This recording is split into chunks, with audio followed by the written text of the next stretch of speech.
Okay, it's 7 o'clock the next day, so this has been running for 24 hours. Time to have a look.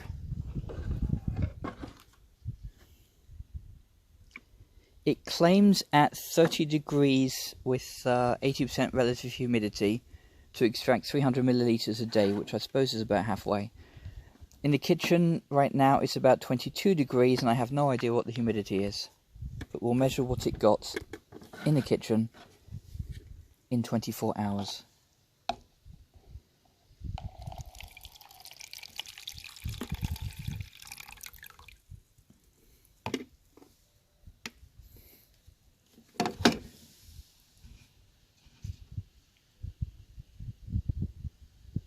About 140. It's not as good as it claims, but then anything, to be honest, is better than having all that water circulating through the air.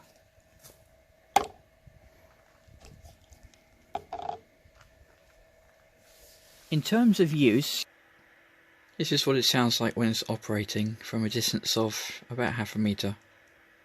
So as you can see, it's not actually that loud, but if you have it in, say, a bedroom or something, it may disturb you if you're trying to sleep. I turn the computers off at night when I used to have my wrist PC because it would disturb me.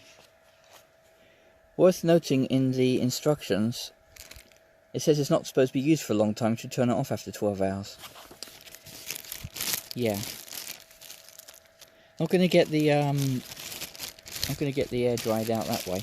Unfortunately, I don't have a hygrometer to know if it's making any actual difference. But like I said, water not in the air is better than water in the air, obviously. Now, in use, something I should point out is that the power brick gets pretty hot. So if you plug it in, you'll want to have somewhere where there's a lot of airflow around it.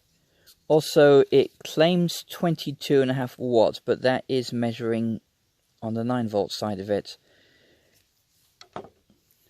I measured yesterday about 60 volt amps it was drawing when it was warm and had only just been plugged in. Today, here is what it measures when it's not switched on. And here is what it measures when it is switched on. The relationship between volt amps and watts is a little complicated, but if you just take one for one and save all the hassle, it's probably drawing somewhere between 22 and 25 watts, so it's not that bad once it gets itself going. I also stuck a probe down inside it, a temperature probe, so here's what I recorded from the top. The fins inside are cool to touch. Here's what I measured for them. Now what concerns me a little bit about this is that in the winter, in the kitchen, it reaches a temperature of maybe 5 or 6 degrees. I can actually open up the fridge door and cool the stuff down just that way. I don't have any heating in the kitchen. So I wonder how well that will work when it's kind of needed in the winter. Another thing that I wonder about is there's no sort of filtering anywhere, so I wonder how long it's going to be until I have to take this thing apart to dust it. Still,